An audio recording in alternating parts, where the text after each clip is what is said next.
Jaya Radha Madhava Kunja Bihari.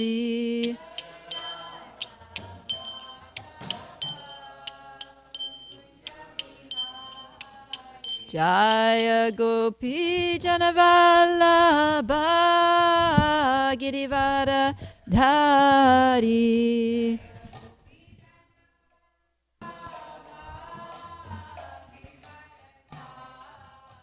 Jaya Gopi Janavallabha Girivara Dhari.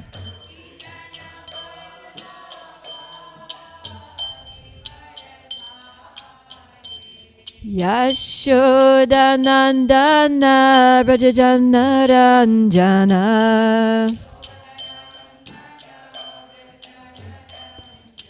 Yashoda Nandana Brajajana Ranjana.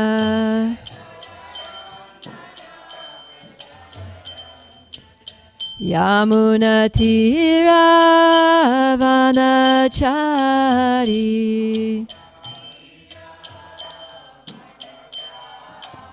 Yamuna Tira Vanachari.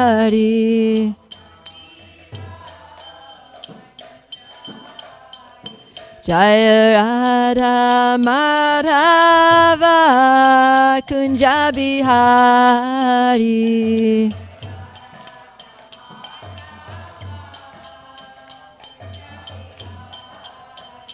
Jaya Radha Madhava Kunja Bihari.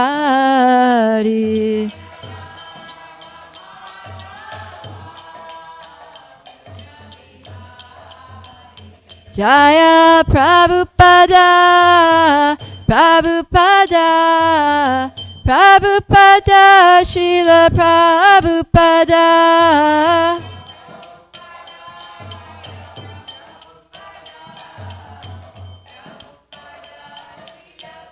Jaya Jaya Prabhupada, Prabhupada, Prabhupada, Jaya Srila Prabhupada.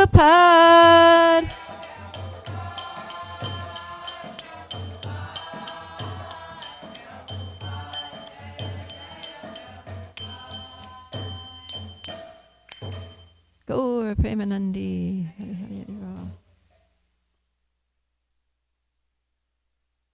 Jaya Jaya Shri Caitanya Jaya Nityananda.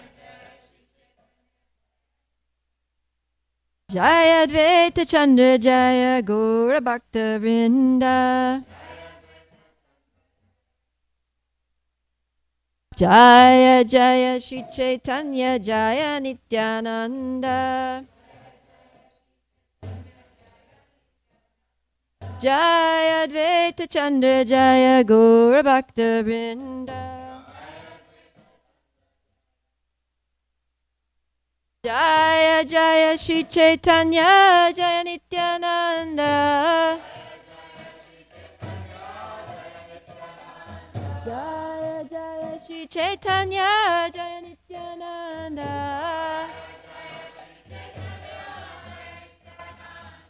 Jaya Advaita Chandra Jaya Gaura Bhakta Vrinda. Jaya Advaita Chandra Jaya Gaura Bhakta Vrinda.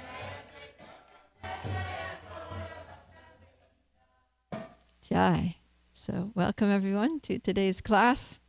We're going to be studying Caitanya Caritamrta and Madhya Lila, chapter 8. This chapter is called Talks Between the Lord and Ramananda Roy. We've been doing this chapter for a while. It's a long chapter. We're already on text 207. The chapters in CC are very long. You don't get 200 and something in Bhagavatam. So today we'll cover 275 to 277. But just for some context, I'll go back a little bit. So we're already at the part where the questions and answers between Lord Caitanya and Ramananda Roy have concluded.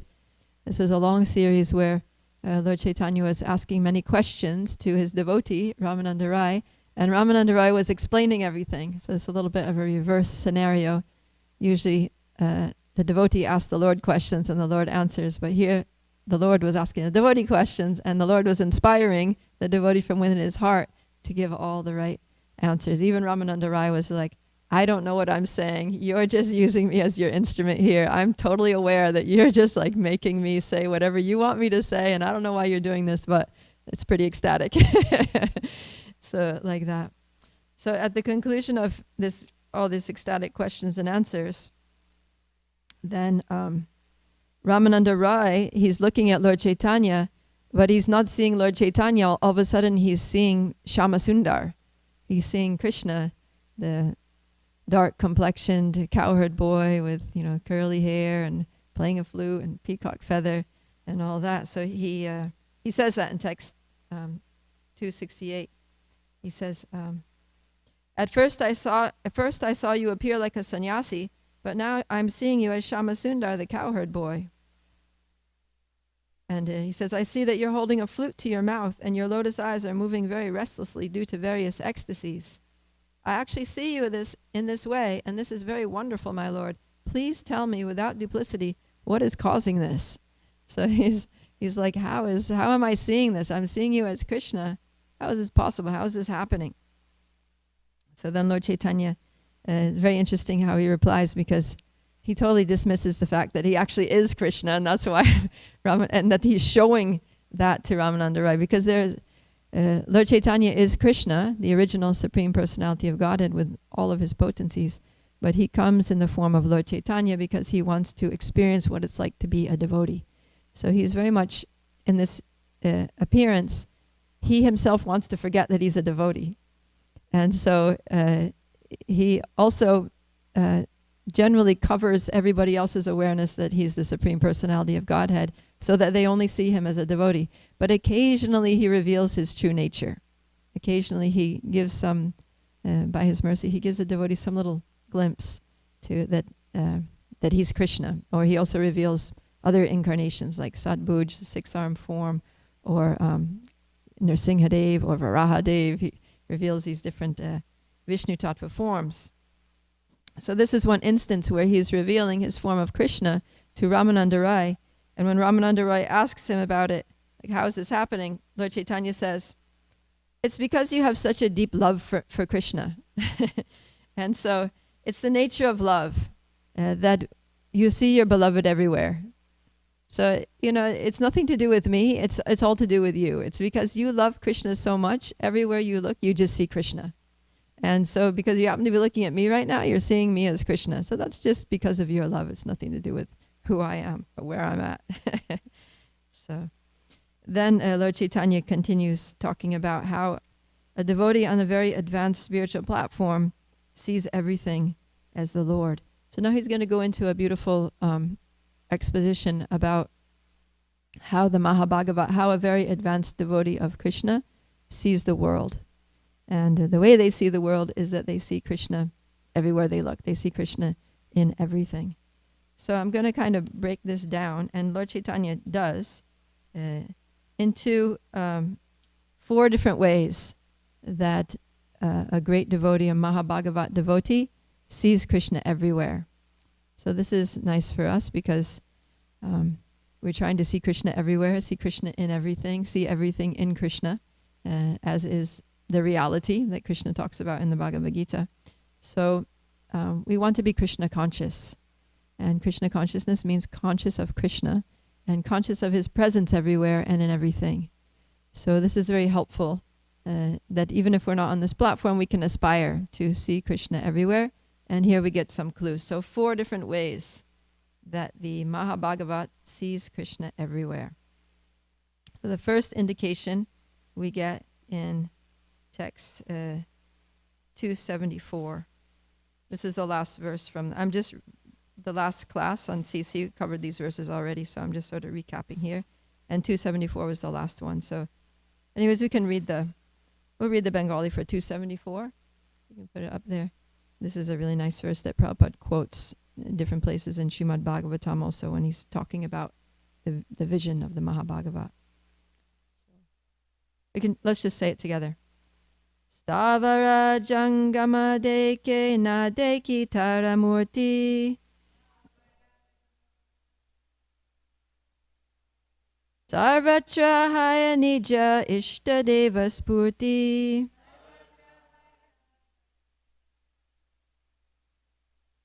Translation: the Mahabhagavat, the advanced devotee, certainly sees everything mobile and immobile, but he does not exactly see their forms. Rather, everywhere he immediately sees manifest the form of the Supreme Lord.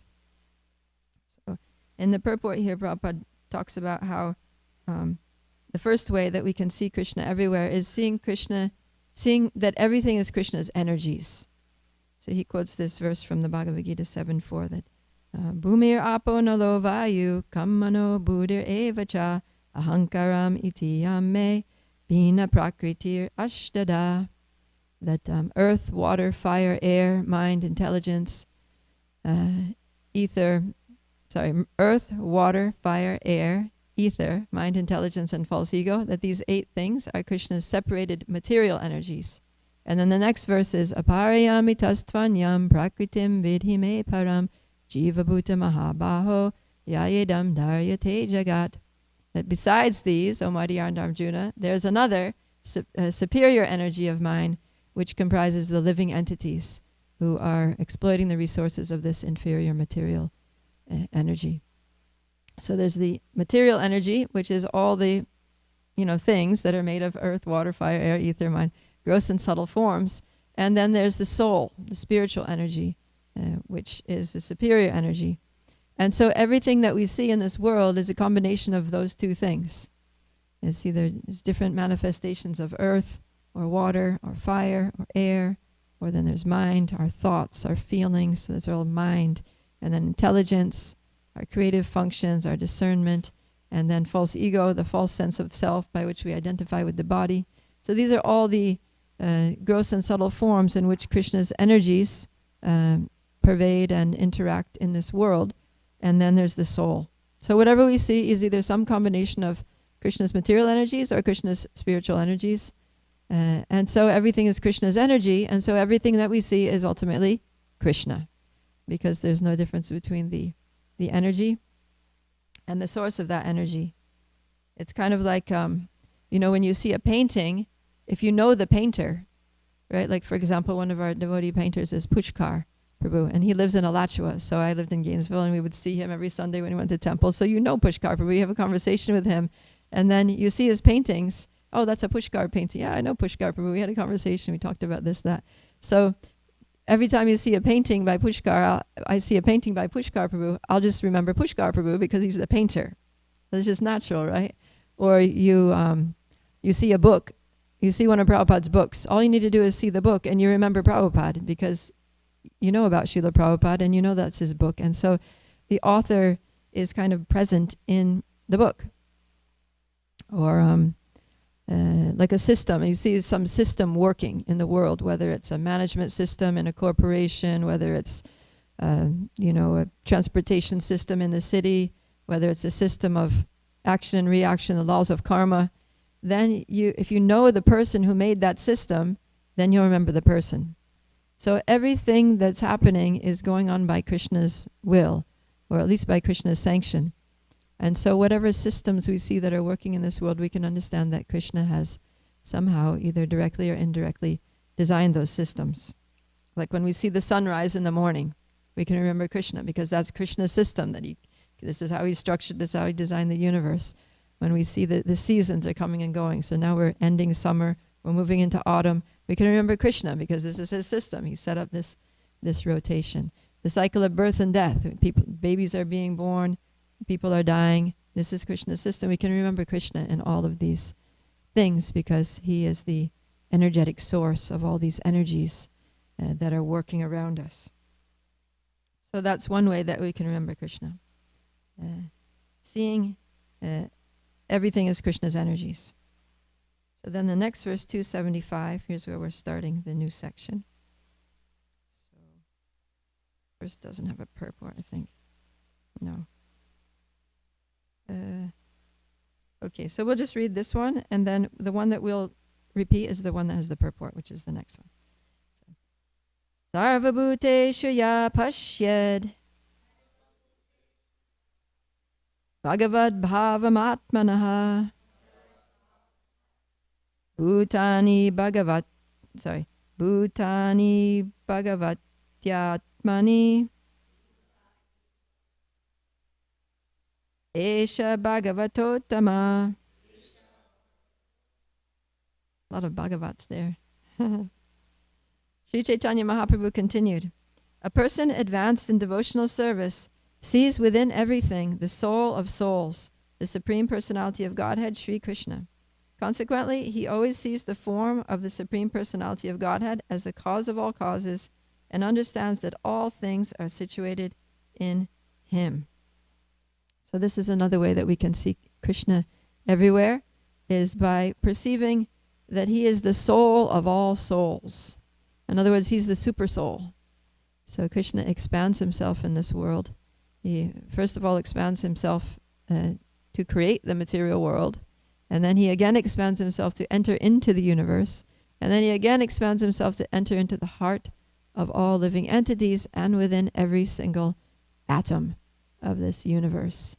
So, he says that in the Bhagavad Gita that Ishvara sarvabhutanam riddesher arjuna tishtati brahmayam sarvabhutani yantra rudani mayaya. That he says, I'm seated in everyone's... No, that's another verse. He says, I'm seated... He said, Ishvara sarvabhutanam, that I'm within the hearts of all living entities who are wandering in this material universe, seated on a machine made of the material energy. So this is kind of going back to this combination of matter and spirit, that the soul is spirit, it's the superior energy of Krishna, seated within the material body, which is like a machine, which is Krishna's material energy. But within all of that is the super soul. So that's what he's saying, that I'm situated within the heart of everyone. And from that position, Krishna is directing and protecting and maintaining and inspiring everyone to do what they're doing. You know, like all the animals, they're born and they just immediately know, you know, what their food is, what they need to do, how to build a house. Like there are these birds in Mayapur that make these amazing nests that they hang from the, they're not like situated like in the branches of the trees, but they actually hang from the tree, and they weave these, they're called weaver birds. They weave the grass in such a way that it wraps around the branch and it hangs, and then they weave this kind of oval thing that's hanging from like a thread on the tree, and they're like blowing in the wind. They look like, you know, Christmas tree ornaments or something hanging off the tree, but they're quite big, and the entrance is in the bottom. But then they make it in such a way that the entrance is kind of on the side, and then, you know, sometimes the one will fall like after a storm, and you can open it up and see how it is. So there's like a hole, but of course the hole's in the bottom, so you may think, well, how do the eggs not fall out? Because they have this thing that there's like a, anyways, you go in, and then you go over this, and then there's a dip down, and then there's like the nest is there, so that the babies would have to go up and then out and down the hole. Anyways, it's just like, it's amazing. How do they know how to do that? Like, what a feat of engineering, right? And how do they know how to do that? It's the super soul. Like, they don't go to school, you know, to learn these things. We have to go to school to learn how to like construct a house and things. But they do these amazing works of engineering just using simple, you know, available products from nature. They don't even have hands, you know, and they just weave this thing with their beaks. So, yeah. And so if you look at any, you know, how do bees know how to make a beehive? How do they know to go to flowers and get honey? How do they know what to do with it? It's all the super soul. So we scientists call it instinct. But actually, it's not instinct. Instinct is prompted by the super soul. It's the dictation of the super soul that now you need to do this. Now you need to go there. You need to get this and bring it here and do this. So the super soul is also guiding us in that way. The difficulty we have as humans is that we have a very strong sense of independence. We have a greater allotment of free will, so we can actually misuse our free will to override the dictation of the Paramatma. So we can make bad choices. Animals don't make bad choices. They eat what they're supposed to eat. They live how they're supposed to live. They mate with who they're supposed to mate with. And they raise their babies in a way that they're supposed to raise them.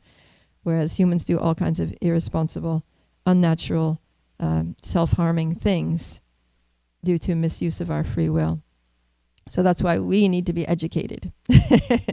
We need to be educated to know how to properly use our free will.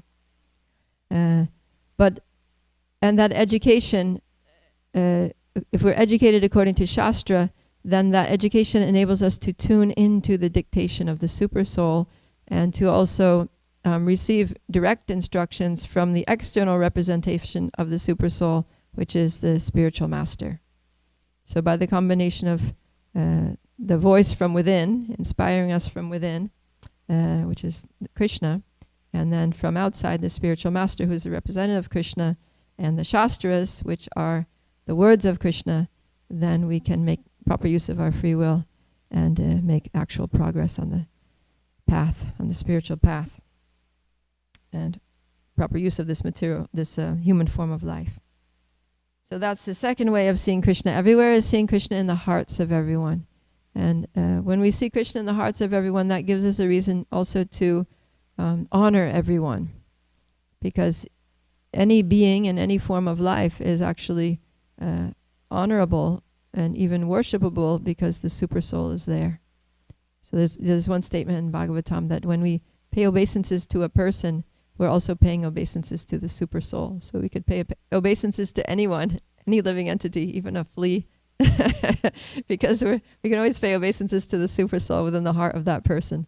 So even if you don't respect someone, you can still pay obeisances to them because the super soul is there, and then we get the benefit. But of course, it's better to respect everyone. So yeah, and what to speak of every atom? That's like just a like mind-blowing concept that the Lord is in every single atom. Every little particle of dirt on the ground, every particle of air that we breathe. Like, how is that even possible? That's like next level transcendental vision, seeing that. And yeah, so Krishna is there, and the Mahabhagavats, they're aware of Krishna's presence and everything.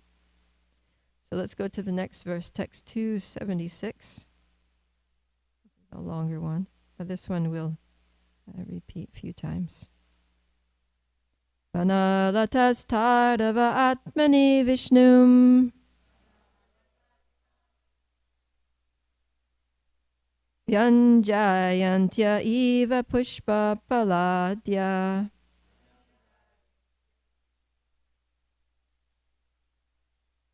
Pranata bhara vitapa madhudhara Prema hishtatana vavrishu sma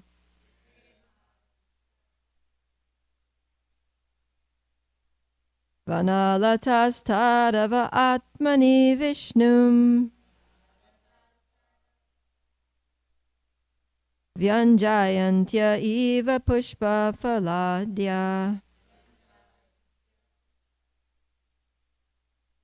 Pranata bhara vitapa madhudhara Prema hishtatana vavrishu sma.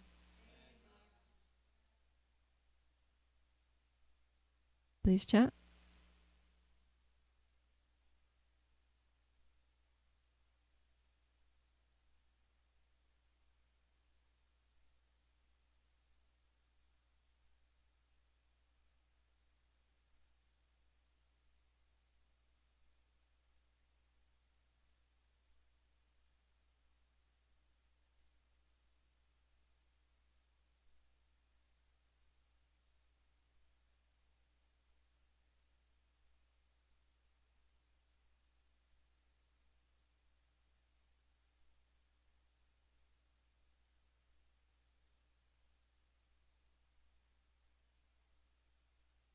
Vanalatas tadava atmani vishnum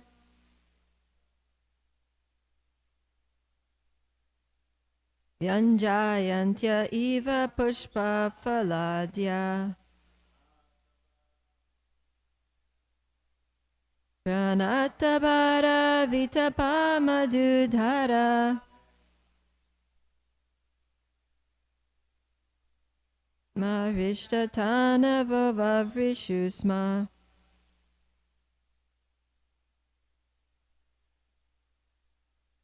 Vanalatastarava atmani vishnum Yanjayantya eva pushpa phaladya Pranatabara vitapa madhudhara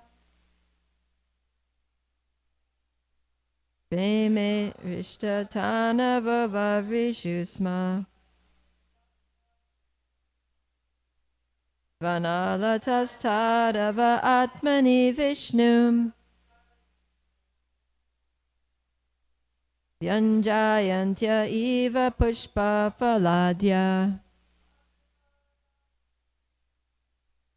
Pranatabara vitapa madhudhara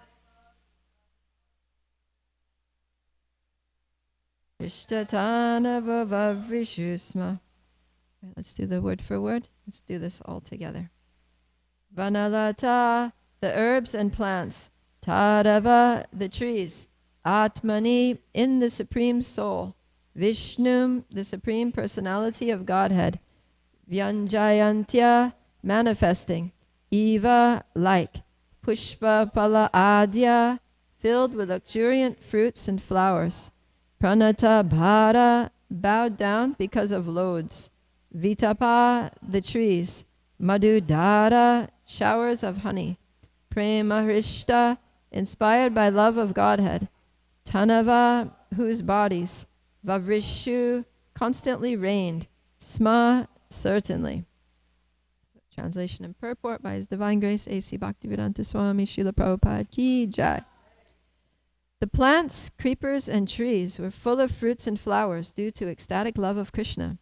Indeed, being so full, they were bowing down. They were inspired by such deep love for Krishna that they were constantly pouring showers of honey. In this way, the gopis saw all the forests of Vrindavan. So we're talking here about how the Mahabhagavat sees the world. So the greatest Mahabhagavats are the gopis of Vrindavan, and this is how they see the world. And this is indicating another way that we can see Krishna in everything, is by seeing that everyone is serving Krishna. So I'll read the purport here. This verse, Srimad Bhagavatam 10:35-9, is one of the songs the gopis sang during Krishna's absence. In Krishna's absence, the gopis were always absorbed in thought of him. Similarly, the Mahabhagavat, the advanced devotee, sees everything as potentially serving the Lord. Srila Rupa Goswami states, Prapanchikataya buddhya Hari sambani vastuna mumukshubi parityago vairagyam palgukatyate. The advanced devotee does not see anything as unconnected with Krishna. Unlike the Mayavadi philosophers, a devotee does not see the material world as false, because he knows that everything in the material world is connected to Krishna. A devotee knows how to utilize everything in the service of the Lord, and this is characteristic of the Mahabhagavat. The gopis saw the plants, creepers, and forest trees loaded with fruits and flowers and ready to serve Krishna. In this way, they immediately remembered their worshipable Lord, Sri Krishna. They did not simply see plants, creepers, and trees the way a mundaner sees them. Srila Prabhupada Ki Jai.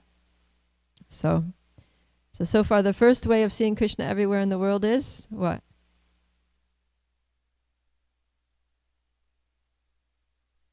That everything is Krishna's energies, material or spiritual energies, yeah. And then the second way was the super soul in the heart of everyone and every atom. And now the third way is see that everyone is somehow or other serving Krishna. Yeah, so this is the So the gopis are just walking through the forest and saying, oh, these trees are serving Krishna by producing flowers, right? Every tree produces flowers and leaves and fruits in due course of time. But the gopis are saying, no, they're serving Krishna. This is their service to Krishna. It's producing flowers for Krishna, producing fruits for Krishna, and giving shade for Krishna, and like this. They're seeing. So the Mahabhagavat sees that everyone is serving Krishna. This is something very amazing. And we hear about this, that there's like another word for Mahabhagava is an Uttama Adhikari devotee. So an Uttama Adhikari devotee is one who sees that everyone is basically a pure devotee except oneself. Whereas the Madhyam Adhikari makes distinction between, okay, this person is a devotee that I can just open up and be friends with. This is a non-devotee or an envious person, or this is a non-devotee who's innocent, and I should try to give them Krishna consciousness, share Krishna consciousness with them. And then this is a non-devotee who's envious. I should stay away from them because they're a demon or whatever, not a nice person. So they make distinctions like that there are some people that are serving Krishna and others who are not serving Krishna. But the Uttama Adhikari sees everyone as a servant of Krishna, that everyone is just inherently a servant of Krishna, is actually serving Krishna in everything that they do. And they, out of humility, they see that only themselves are not serving Krishna. So this is something almost inconceivable to us, right? But this is the vision of the Mahabhagavat, that even the trees are serving Krishna, the animals are serving Krishna, just everybody is serving Krishna. So how is this even happening? One thing is that, like we were talking about, that Krishna is controlling everything. That there's a system of the laws of karma, action and reaction, and that's all happening by the will of Krishna. So the fact that people are experiencing, having certain experiences in life, undergoing reactions for their activities, that's what Krishna wants them to do, right? That's kind of, they're following. It's like Krishna says in the Bhagavad Gita 4:11, he says, Mama vartmanu vartante manushya partha sarvashaha, that everyone follows my path in all respects, O son of Kunti. So everyone is following Krishna's path means that everyone is living their lives in a way that is directed by Krishna or sanctioned by Krishna. So no one is acting independently in this world. Everything is under Krishna's control. So in that way you can see that everyone is serving Krishna because they're living out their life the way that Krishna is making it play out for them. So like that. But another way that we can see this, another way that we can, maybe a more practical way, is to see how everybody can potentially be engaged in Krishna's service, or that everything can be potentially used in Krishna's service in the sphere of yukta vairagya. So we don't see anything disconnected from Krishna. And that's, nirbandha Krishna sambandhe yuktam vairagyam uchyate. That without being, so nirbandha means that we're not attached. So I'm not attached to this thing, nirbandha, but Krishna sambandhe, I can see how it can be connected to Krishna. Like I may not have any connection to it, but it can be connected to Krishna, and so I'm going to be that vehicle by which this thing becomes reconnected to Krishna. And that applies to things of this world, like all the things of this world that we can use in Krishna's service, like our cars, our phones, our laptops, our things, and it also applies to people that everyone can potentially be engaged in Krishna's service. So if we're walking down the street and we see a soul who is not currently apparently acting as a devotee, then we can see that but this person has a potential to serve Krishna. So let me try to awaken that potential in them. Let me try to bring them to the service of Krishna and remind them who they really are, because deep down they are a servant of Krishna. And that's part of, the way that Mahabhagavat sees that this person is inherently a servant of Krishna. They are an eternal blissful soul full of knowledge. Every living being is essentially a servant of Krishna. But they're just temporarily disconnected. So it's like, like the nature of this lamp is to give light. But if it's disconnected from the source of power, then it's dark. So that's not what it exists for. That's not its nature. Its nature is to give light. So in the same way that we are, our nature is to serve Krishna. But when we are disconnected from Krishna, then we become ignorant. Our life becomes full of darkness and ignorance. But that's not our nature. Our nature is that we're full of illumination, full of knowledge, and full of bliss. So we just need to reconnect. And so that's how the Uttama Adhikar sees it. This person is actually a pure devotee of Krishna. They're full of knowledge, full of bliss. They're an eternal, ecstatic soul, full of love and devotion for Krishna. They're just a little unplugged at the moment. We need to plug them in. As soon as we plug them in, as soon as we flip the switch, then everything is just going to turn on. Their bliss, their knowledge, their eternality, everything is just going to be switched on, and their real self is going to manifest. So that's the way that the Mahabhagavat sees everyone and everything in this world. That's the third way, anyway. That they see everyone as serving Krishna or potentially serving Krishna. Yeah. And that the role is to basically reconnect. And the things, like for example, money, devotees, we say Lakshmi. So why do we call money Lakshmi? Because it's wealth is like fortune, and Lakshmi is the goddess of fortune, but also Lakshmi is the eternal consort of Narayan. So what we're supposed to do is reconnect Lakshmi with Narayan. So go out there and get all the money of the world and use it in Krishna's service, because that's what Lakshmi is meant for. Her purpose of her existence is to serve Krishna. So yeah, that's part of our mission is to reconnect Lakshmi with Narayan, and all the things that Lakshmi can buy with Narayan, because everything is meant for the service of Narayan or Krishna. Okay, so let's go. This is the last verse that we'll do, is text 277. And this gives us the fourth way by which a devotee sees Krishna everywhere. So, Radha Krishna Tomar Maha Premahaya.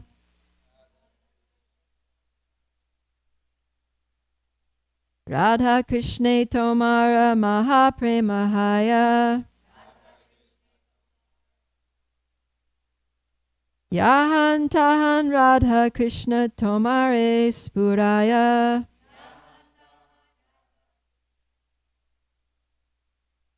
The translation, Lord Chaitanya Mahaprabhu continued, "My dear Raya, you are an advanced devotee and are always filled with ecstatic love for Radha and Krishna. Therefore, whatever you see, anywhere and everywhere, simply awakens your Krishna consciousness." So this is the fourth way to see Krishna everywhere, is that the Mahabhagavat, for a Mahabhagavat, everything is like a stimulus to remember Krishna. Everything is like an udipana, as Rupa Goswami calls it, a stimulus. So Lord Chaitanya is saying that because you love Krishna, everything that you see, whatever you see, just reminds you, just awakens your Krishna consciousness. It stimulates more Krishna consciousness. So we see that, like the gopis, also another good example of this, that when they're walking through the forest, they would see a tamal tree. And tamal trees are dark, they're blackish, the bark is blackish. So they see the tamal tree and they remember Krishna. And they would think that the tamal tree is Krishna, and they would, "Oh, Krishna," and they would run and they would embrace the tamal tree thinking that it's Krishna. So like that. And yeah. Or they would see a storm cloud in the sky, that storm cloud color, darkish, blackish blue, and they would remember Krishna. Or they would see lightning flashing in the sky and they would remember Krishna's flashing, shiny yellow dhoti, blowing in the breeze, or flashing here, going here and there as he runs along through the pasturing grounds of Vrindavan. Or they see a peacock or a peacock feather. They find a peacock feather on the ground and they remember Krishna, because Krishna always wears a peacock feather. Or they'll see a lotus flower in the Yamuna and they'll remember Krishna, because everything about Krishna is like a lotus flower, basically. There's that nice verse that Queen Kunti sings in the first canto, 8th chapter. And she says, Nama Pankaja Nab, what is it? Nabaya. Naba Pankaja Nabaya. So Pankaja means lotus. Nama Pankaja Nabaya. That I offer my obeisances to Krishna, whose navel is like a lotus flower. Nama Pankaja Malane. So that wears a garland, mala, made of lotus flowers. And then Nama Pankaja Netraya. or netrana, that his eyes, netra means eyes. I offer my obeisances to Krishna, whose eyes are like lotus petals. Namaste pankajangraye, that, I offer my obeisances to, angraye means feet, whose feet are, have the impression, or the symbol of the lotus is actually, I'm saying engraved, but it's like it's there. It's one of the symbols on Krishna's lotus feet. So, all the different parts of Krishna's body are like lotus flowers. So if the gopis see lotus flower, they immediately remember Krishna's feet, Krishna's navel, Krishna's eyes, Krishna's everything, the lotus flower garland that he wears. So this is the way that Mahabhagavat sees the world, that whatever they see, they just remember Krishna. It awakens their remembrance of Krishna. And when I was teaching school at Sri Mayapur International School in Mayapur Dham, I was teaching the high school students Bhakti Shastri. And after we studied, there's a couple of sections of Bhagavad Gita where Krishna gives indications of different ways to remember him by seeing the things of this world, where he says, I'm the light of the sun, and of rivers, I'm the Ganga, of mountains, I'm the Himalayas, of fish, I'm the shark, and like this, he goes through all the different ways that we can remember him when we see things. So then after we studied those chapters, chapter 7 and chapter 10, then I told the students we're going to go for a walk in which we're going to see Krishna everywhere. And I said, so the process is this, that you have to bring a notebook and a pencil, and we're going to walk. It's going to be like an hour-long walk, and we're just going to walk slowly, stop at different places, and just observe what we see, and note down everything that reminds you of Krishna. And you can't say anything. It has to be completely silent, Maunavrata, walk.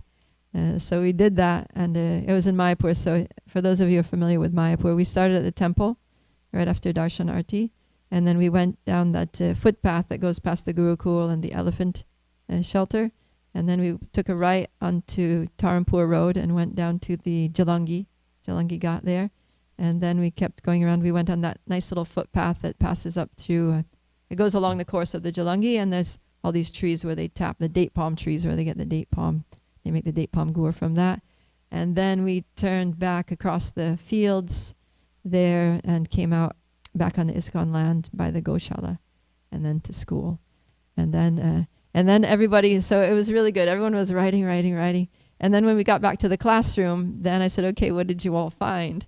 And they were like so ecstatic. I mean, they were ecstatic as anything. And they had written down like 50 different things, And we wrote them all on the board, and we noted them all down. And it was just like everything that they saw practically was, they could think of some way that it was connected with Krishna, or reminded them of Krishna, or a pastime of Krishna, or something. They saw some logs lying along the side of the road, and they were like, oh, Jagannath, Baladev, Subhadra. They were carved from logs. Or they saw a boat that was there in the Jalangi, and they're like, oh, Krishna's boat pastime that we just had there in the pool in the Kalachangi Park. Or, the sun was coming up, so Krishna's sun is Krishna's eye by which he sees the world and gives light and life to the world. And all these different things. There are just like so many things. So what we learned is that if you're really looking for Krishna, you can see him. We see what we're looking for. It's just like with people, if we're looking for good qualities, we'll see so many good qualities. If we're looking for faults, we'll see so many faults. Whatever we're looking for, we'll see. So if we're looking for Krishna, if we really want to see Krishna in the world, then we can see him. Krishna will show himself through everything and anything. And so this is, Krishna wants us to see him in the world. And this is the goal of yoga. That's what Krishna says in the chapter 6 of the Bhagavad Gita. He says that in 629, he says, a true yogi observes me in all beings and also sees every being in me. Indeed, the self-realized person sees me, the Supreme Lord, everywhere. And the next verse he says, for one who sees me everywhere and sees everything in me, I am never lost, nor is he ever lost to me. So these are two really beautiful verses that show that the result of seeing Krishna everywhere is that Krishna sees us everywhere.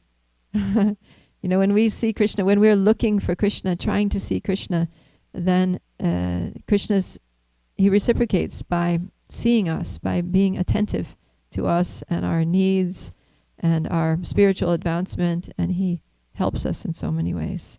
And he protects us so that we'll never stop seeing him, so that we'll never again become bewildered by Maya, by Maya's influence, and we'll never, Maya will never be able to make us forget him the way we forgot him.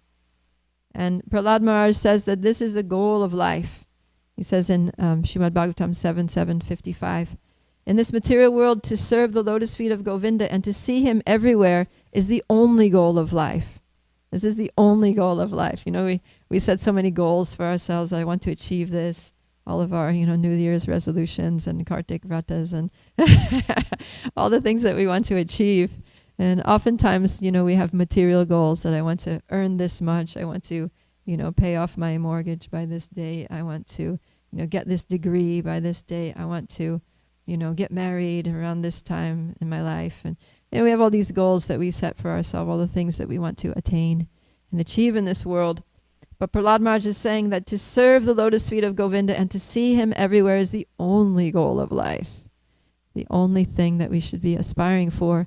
And everything else should be accepted to the degree that it assists us in that goal, that it supports us in making progress towards that goal of life, of seeing Krishna everywhere. So, of course, we're not on that level yet of seeing Krishna everywhere. We have a lot of work to do. And that's what, and it's not easy, right? We see it's not easy. We tend to just see material things and forget Krishna, right? We forget Krishna a lot, unfortunately. So in those verses in the 6th chapter of Bhagavad Gita, when Krishna is telling Arjuna, that the true yogi sees me everywhere, and you just have to control your mind and think of me at all times, and always think of me, become my devotee, all that. Then Krishna says, Arjuna says that Krishna is very difficult. This is very difficult to control the mind. It's difficult to remember you all the time and see you everywhere, because the mind is just all over the place. For 1 minute it'll focus on you, or for a split second, and then it'll just go to something else. It's so chanchala, it's like the wind. To control the mind is more difficult than the wind. And Krishna, he responds, and he says, yes. He says in 6:35, he says, asamshayam mahabaho mano durni graham chalam. He says, asamshayam, without a doubt, Arjuna, this mind is difficult to control. It's durni graham, difficult to control, and it's chalam, it's flickering. It's always going somewhere. But then he says, abhyasena tu konteya. But, tu means but. And abhyas means practice. He says, but by practice and vairagyena chagrihyate. Vairagya means detachment. Shri Shri Radha Kalachandji ki jai. He says, but by practice and detachment, it's possible. It can be controlled. You can come to think of me and see me everywhere. It just requires some practice. So we have to really practice remembering Krishna. And how do we do that? By chanting his holy names, by hearing about him, by seeing him here in the temple, beautiful forms of Shri Shri Radha Kalachandji, Jagannath Bali Subhadra, Shri Shri Gauranitai. And when we see him, then we're going to remember him. Of course, we may not be able to see him everywhere, but at least when we look at Radha Kalachandji, hopefully we can see him. Hopefully we're not that spaced out that even standing in front of the deity we're seeing something else. At least try to focus and see the deity. While we're chanting the holy names, try to feel Krishna's presence in his name. When we're hearing about Krishna, try to really tune in and see Krishna in our mind's eye as we're hearing some pastime. Visualize that pastime in the mind and try to hold on to that vision as long as we can. Remember it throughout the day like that. And, whenever throughout the day we can also remember, this beautiful Radha Kalachandji and the specifics, the white swans on the purple clothes and the beautiful contrast of that, and this nice blue fan in his turban, and, everything. Yeah, the way that the particulars about the way he's dressed, the way he looks, the paintings on his transcendental form, and try to remember that and go back to that throughout the day within your mind. And this is how we can come to remember. Because basically we've forgotten Krishna for so long, we're like a person with amnesia. That we actually have a relationship with Krishna. We have eternal relationship with Krishna. We have love for Krishna. We have attraction for Krishna, but we've just forgotten it all. It's just like, there's this movie about this young couple. They just got married, and just a few weeks or months after their marriage, the wife gets in a car accident, and she gets a bad head injury, and she forgets everything. She gets total amnesia, and she forgets her husband. And then he, approaches her, and she's like, "Who are you? Just get away from me. Don't touch me." And he's like, "Whoa."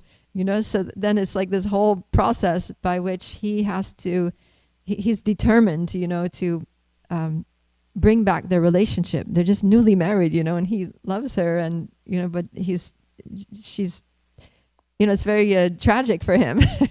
So basically he just does everything he can to remind her of who she is and what they shared together and their life together.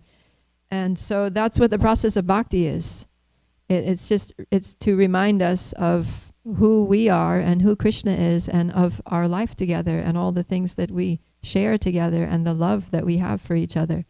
So the process for doing this is what he did, and what generally they do if somebody has like amnesia after an injury or something, is that they expose the person to all the things, like they'll listen to songs that they enjoyed listening to together. They'll listen to that music. So we listen to the songs from the spiritual world, right? Hare Krishna Kirtan. Like the Hare Krishna Maha Mantra is practically the national anthem of Goloka. It's like the song that they're always singing in the spiritual world. So by singing that song, that same old song that we used to always listen to and sing and love, then that's hopefully going to jog our memories and make us remember, oh yeah, I once lived in this place where they would always sing this song.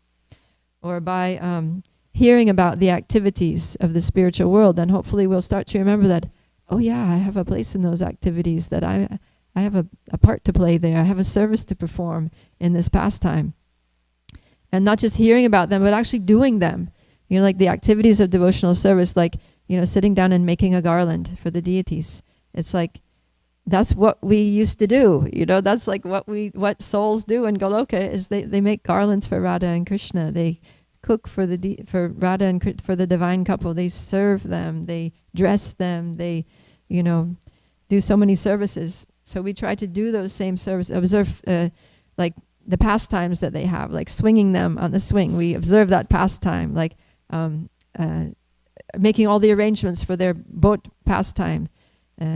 These are things that we do eternally, and we're just trying to, although we don't have attachment to them, but hopefully by doing them, we'll remember that, yeah, this is what I do. And then, and then discussing the moods and the values and the etiquettes and the behavior of people in the spiritual world. Right? We learn that from Shastra, how Krishna relates with his eternal associates, how they relate with each other, how they treat others. So by hearing, we just need to keep hearing all of these things and singing those old songs from the spiritual world and doing the activities of the spiritual world, and looking at, seeing things, like seeing depictions, illustrations, like the paintings on the wall, and then gradually we'll remember by Krishna's mercy also. We'll start to remember who we really are. And then we'll start to see Krishna everywhere. So so these 4 ways. What's the first way? Of seeing Krishna everywhere? Krishna's energies. Everything is Krishna's energies. Okay, what else? That Krishna is the soul of all souls. He's a super soul in everyone's heart. Third way? Everyone's serving Krishna either now or they have the potential to do so. The fourth way? Everything we see stimulates awakens our remembrance of Krishna. And so we just need to perform the practices of bhakti, and we can actually come to the stage of seeing the world the way a Mahabhagavat sees it. We can actually attain this vision of the world by the mercy of the Lord and the acharyas who have given us this amazing process of devotional service. So I'll stop there. Any questions or comments?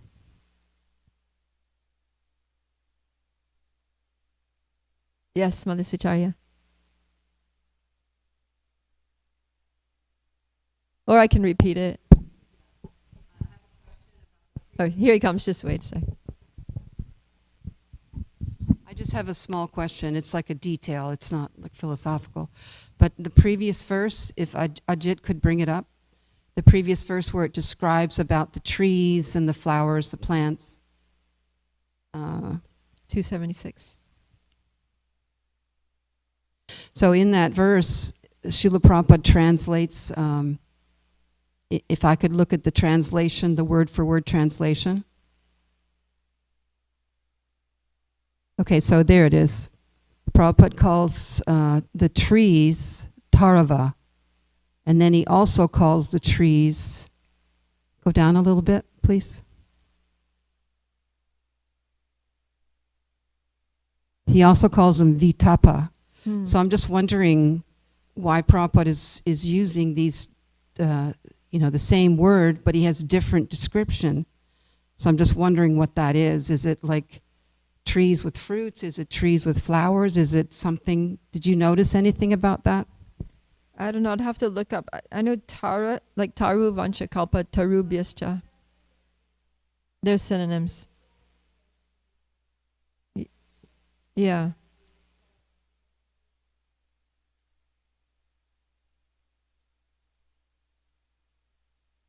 Okay.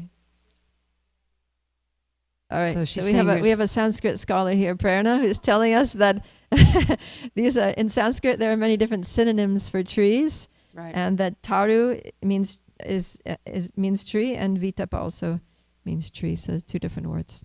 And then I just wanted your point you were making about how the super soul gives direction to each living entity, and also the animals. You were talking about those birds that weave their nest, that it's so beautiful. And you were saying, how do they know how to do that? So I'm just wondering, recently I saw a video clip of the oceans. I didn't want to see it, but I was in the dentist's office and they have the TV right above you, so all you can see is this. So they had a clip on aquatics, and specifically humpback whales. And so they were showing how every year the humpback whales migrate to this place in the Caribbean near the coral reef. But what's unusual is that when the babies are born, they don't know how to swim or dive or anything. The mother has to train them for over a year in this special place, and they have a very close bond. So she teaches them how to defend themselves, how to fight, how to live, because they don't have a clue. And if they were left by themselves, they wouldn't get it. So it's just amazing how Krishna's, his feature as the super soul, how it's so different in so many different varieties of life. So would you comment on that? Yeah. Yeah, I mean, what's inspiring the mother to teach the children, right? That's also the super soul. So, yeah, I mean, whether the super soul is giving knowledge directly or is inspiring one soul to teach another soul, it's the super soul. Any inspiration or direction that we get, or our conscience, that we understand what's right and wrong, what to do and what not to do, that's prompted by the super soul. Yeah. So, yeah, it's very complex and full of variety.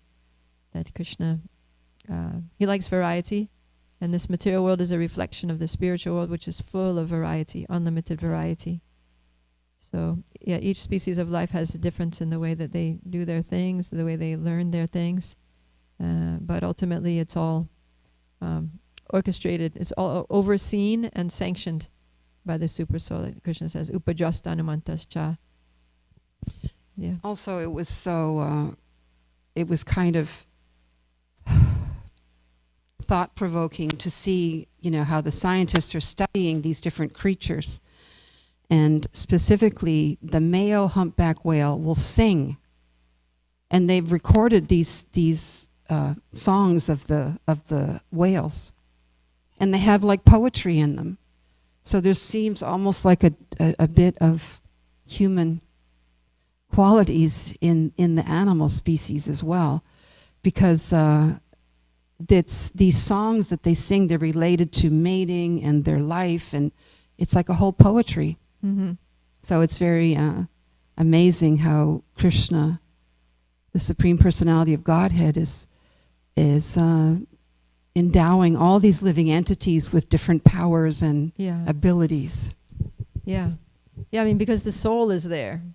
And the soul is, the soul still has its own qualities. It's just restricted by the body. And the body imposes artificial limitations on the soul. But still we see that the soul manages to express itself. And the soul has a natural appreciation for beauty, for art, for design. And so we see that, like, a spider makes a beautiful web. Peacocks, they dance in a beautiful way. Birds, they sing beautiful songs. So because the soul is a part and parcel of Krishna. And Krishna is all about beauty. So the soul also, we as souls, we appreciate beauty, and we want to create beauty in the world. We want to live in a beautiful world.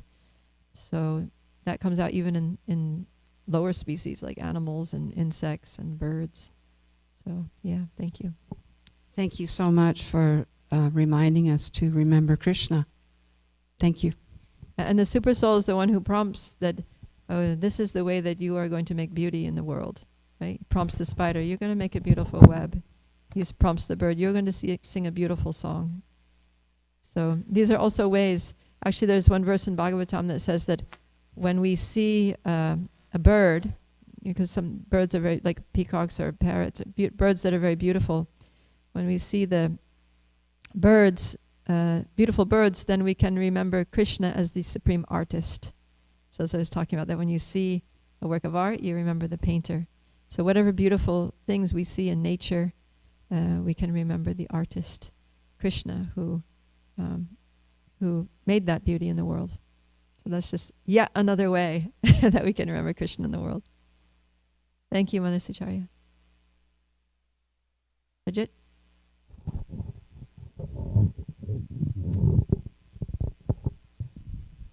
Thank you for such a nice class.